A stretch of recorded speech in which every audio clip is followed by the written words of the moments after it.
मुझे मारो मत। मैं पाकिस्तानी हूँ लेकिन मेरे पेट में इंडियन आर्मी का बच्चा है। कल्पना कीजिए एक ऐसी खौफनाक और काली रात की जब सरहद के कंटीले तारों पर एक निहत्थी और गर्भवती पाकिस्तानी औरत चीख चीख कर भारतीय जवानों से मौत मांग रही हो। आज की कहानी है आयशा की, जो एक जालिम और खूंखार दरिंदे से अपनी जान और अपनी कोख में पल रहे बच्चे को बचाने के लिए मौत के मुंह में भाग कर आई है। लेकिन जब आयशा के पेट में पल रहे बच्चे का असली सच बीएसएफ के जवानों को पता चलता है तो बॉर्डर पर एक ऐसा तूफान आता है जो 27 साल पुराने एक बहुत बड़े राज से पर्दा उठा देता है। क्या वो बच्चा जो 1999 के कारगिल युद्ध के एक लापता हिंदुस्तानी फौजी का खून है, अपनी असली मिट्टी में पहली सांस ले पाएगा, या सरहद की उस काली रात में एक और कहानी हमेशा के लिए दफन हो जाएगी? यह कहानी आपके दिल को बुरी तरह झकझोर देगी और आपको रोने पर मजबूर कर देगी। अगर आप भी भारतीय सेना के जज्बे और एक मां के अमर बलिदान को सलाम करते हैं तो इस वीडियो को लाइक करें, चैनल को सब्सक्राइब करें और कमेंट में जय हिंद जरूर लिखें। मेरा नाम है पीटी साहब और चलिए शुरू करते हैं इंसानियत और जज्बातों का ये रोंगटे खड़े कर देने वाला सफर। रात का अंधेरा थार के रेगिस्तान में किसी काले समंदर जैसा लग रहा था। इस बंजर और खौफनाक इलाके में दूर दूर तक किसी इंसान का नामो निशान नहीं था। सिर्फ तेज और सर्द हवाओं के चलने की डरावनी आवाजें आ रही थी।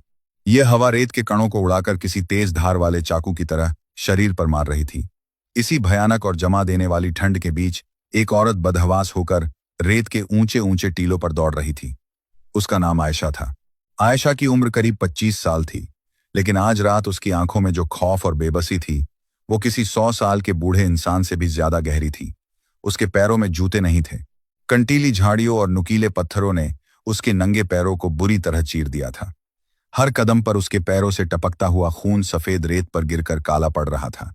लेकिन आयशा को उस भयंकर दर्द का कोई एहसास नहीं था। उसके दोनों हाथ उसके पेट पर मजबूती से टिके हुए थे। वो 8 महीने की गर्भवती थी। उसकी कोख में एक ऐसी जान पल रही थी जिसे इस दुनिया में आने से पहले ही खत्म करने का फरमान जारी हो चुका था। आयशा की सांसें किसी लुहार की धौंकनी की तरह चल रही थी। उसका गला पूरी तरह सूख चुका था। उसके फटे हुए होठों से खून रिस रहा था। वो बार बार पीछे मुड़कर देखती। उसे लग रहा था जैसे मौत साए की तरह उसका पीछा कर रही है। पाकिस्तान के एक बेहद कट्टर और पिछड़े गांव में उसकी जिंदगी किसी नर्क से कम नहीं थी। आयशा की शादी एक ऐसे खूंखार और जालिम आदमी से जबरदस्ती कर दी गई थी जिसका नाम मुराद था।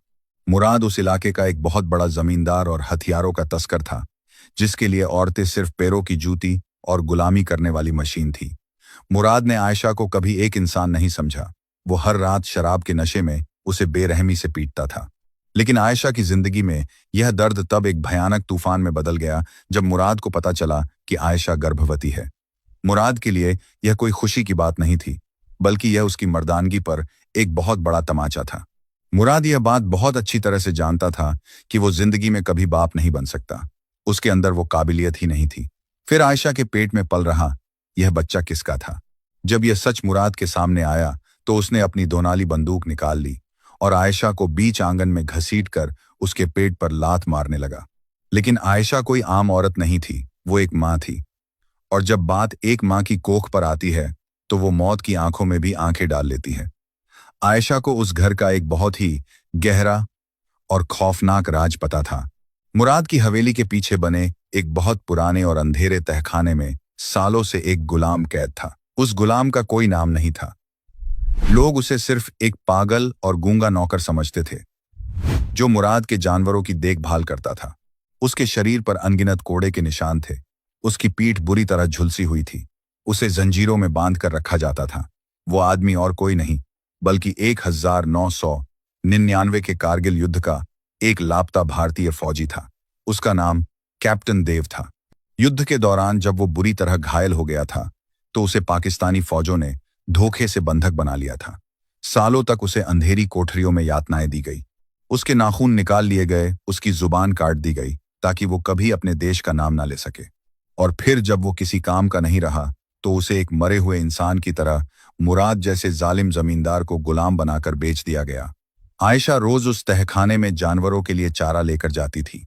उसने उस आदमी की आंखों में एक अजीब सी सच्चाई और दर्द देखा था। तहखाने की उस सीलन भरी और अंधेरी कोठरी में, जहां सिर्फ खून और लोहे की जंग की बदबू आती थी, वहां आयशा और देव के बीच एक खामोश सा रिश्ता पनपने लगा था। आयशा उसे छुपकर खाना खिलाती थी। देव के हाथों में भारी लोहे की बेड़ियां थी, लेकिन उसकी आंखों में एक ऐसा सम्मान और एक ऐसा गुरूर था जो आयशा ने अपनी पूरी जिंदगी में किसी मर्द में नहीं देखा था। देव कभी बोल नहीं पाता था, लेकिन वो अपने हाथों के इशारों से आयशा को अपनी मिट्टी की कहानियां सुनाता था। वो कोयले से दीवार पर तिरंगा बनाता था। आयशा उस अजनबी हिंदुस्तानी की बेबसी और उसकी बहादुरी से जुड़ती चली गई।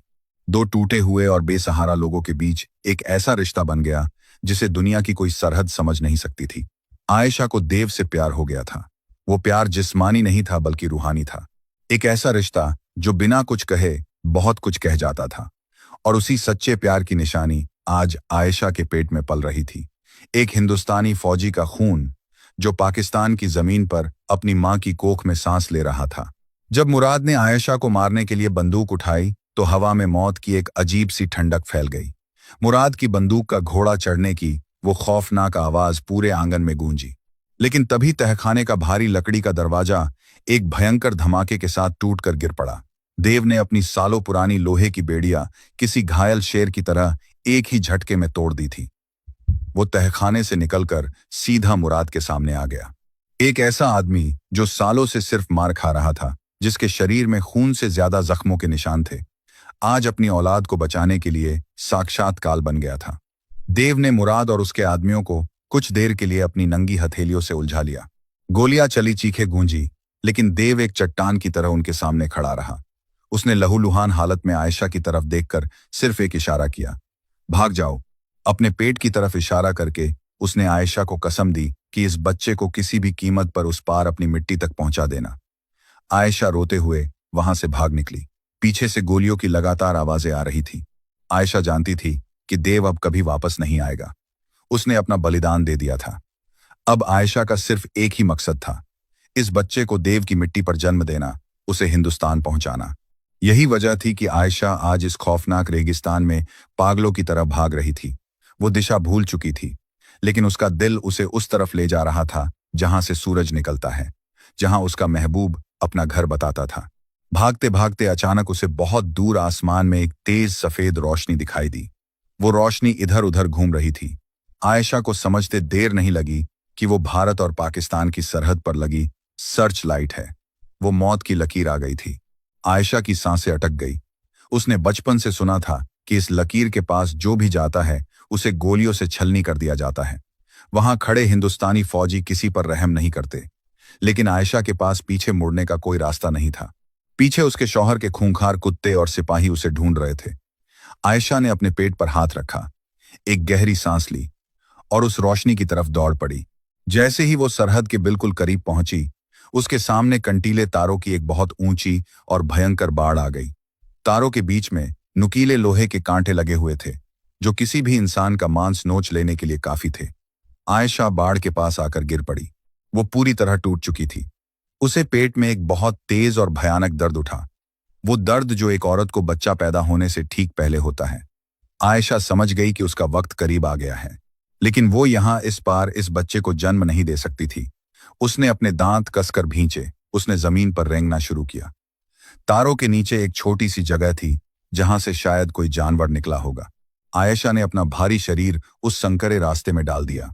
कंटीले तारों ने उसकी पीठ को बुरी तरह चीर दिया। उसके कपड़े फट गए। उसकी पीठ से खून की गर्म धार बहने लगी, लेकिन आयशा ने दर्द के मारे अपनी आवाज बाहर नहीं निकलने दी। वो मिट्टी में घिसटती हुई अपने पेट को बचाते हुए किसी तरह उस बाढ़ के दूसरी तरफ निकल आई। वो अब भारत की जमीन पर थी, लेकिन उसकी हिम्मत पूरी तरह जवाब दे चुकी थी। वो वहीं रेत पर औंधे मुंह गिर पड़ी। तभी अचानक एक खौफनाक आवाज से पूरा रेगिस्तान दहल उठा। खट, एक जोरदार आवाज हुई और दिन जैसी तेज सफेद रोशनी सीधे आयशा के चेहरे पर आ गिरी। वो रोशनी इतनी तेज थी कि आयशा की आंखें पूरी तरह चौंधियां गई। उसे कुछ दिखाई नहीं दे रहा था, बस हवा में गूंजती हुई भारी बूटों की आवाजें उसके करीब आ रही थी। राइफल लोड होने की खौफनाक आवाज ने रात के सन्नाटे को चीर दिया। वहीं रुक जाओ, हिलना मत, वरना सिर में गोली मार दूंगा। हाथ हवा में उठा लो। यह आवाज भारतीय सीमा सुरक्षा बल यानी बीएसएफ के सूबेदार विक्रम की थी। विक्रम एक बहुत ही सख्त और कड़क अफसर था। सरहद पर घुसपैठियों को वो यमराज की तरह लगता था। आयशा के पैरों तले जमीन खिसक गई। उसे लगा कि अब उसका अंत आ गया है, उसका सफर यहीं खत्म हो गया। उसने कांपते हुए हाथों से अपने पेट को जोर से दबाया। उसकी आंखों से आंसुओं का एक सैलाब बह निकला।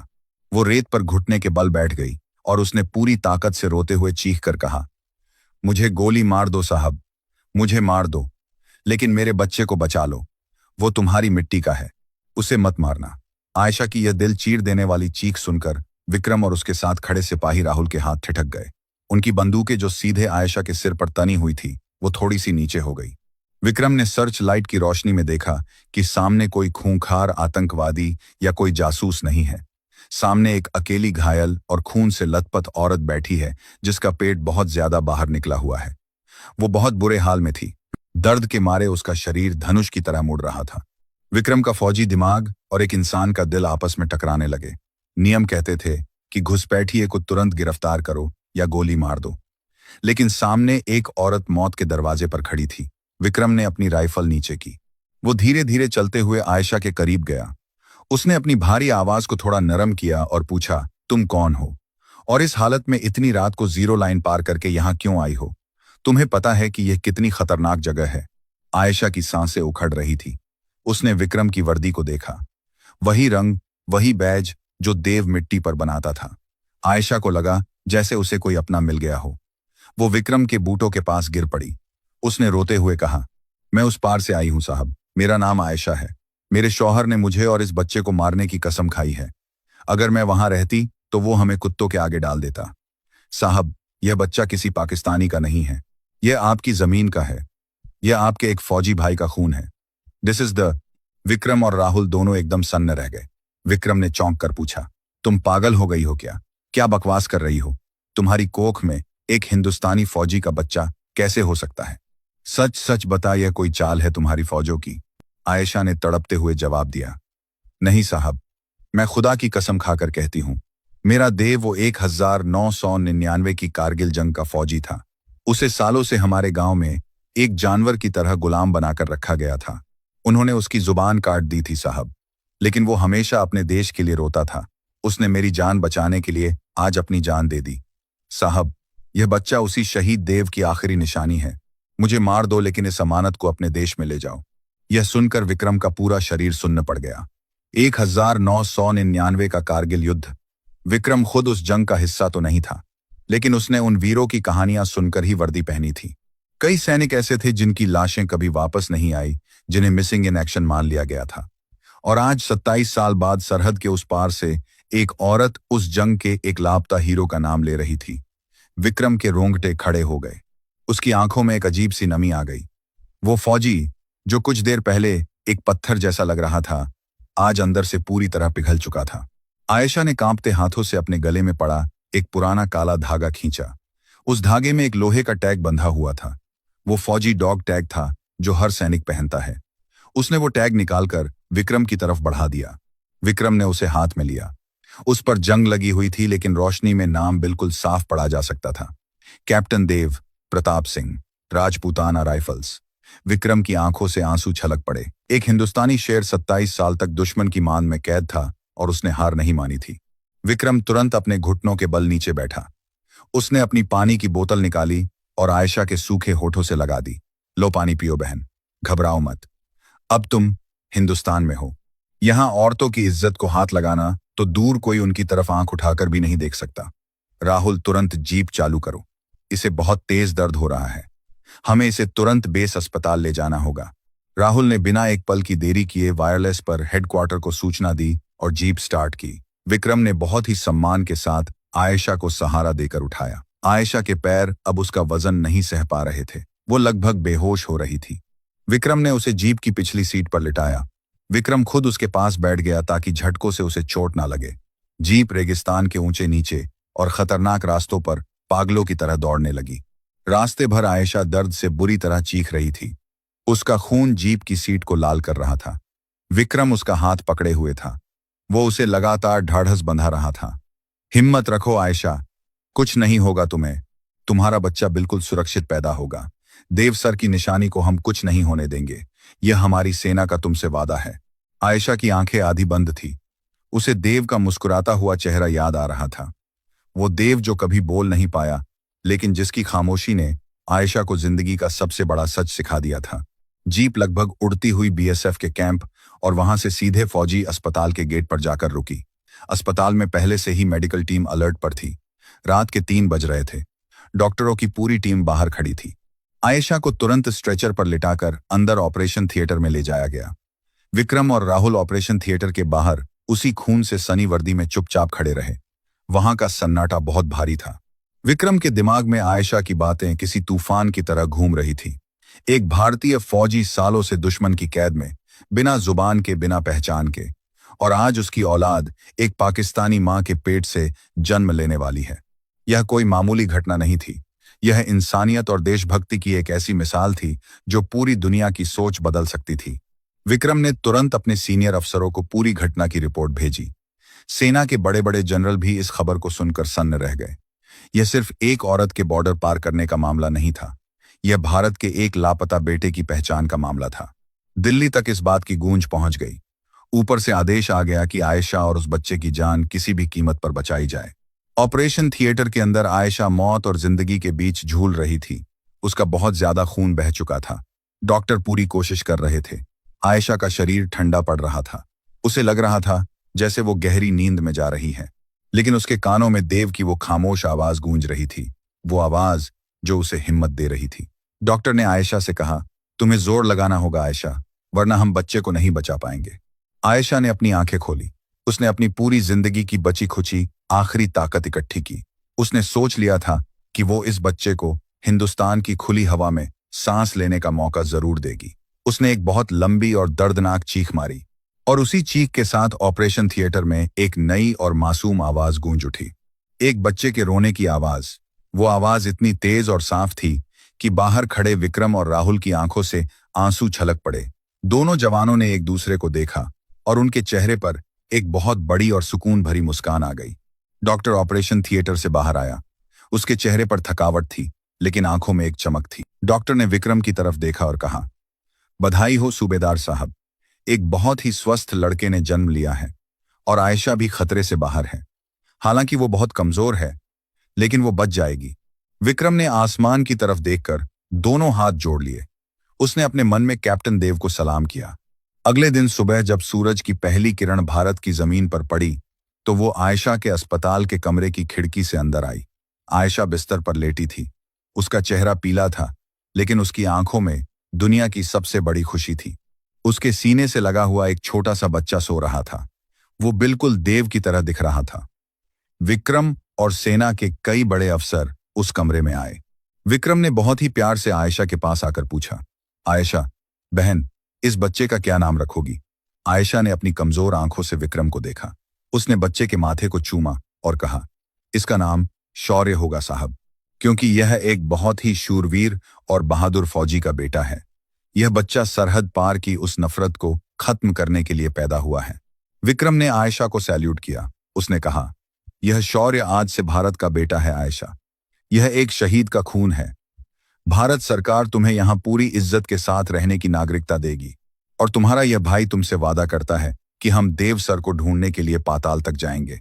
हम उन्हें उस नर्क से जरूर बाहर निकालेंगे। यह एक हिंदुस्तानी फौजी का वादा है। आयशा की आंखों से खुशी के आंसू बहने लगे।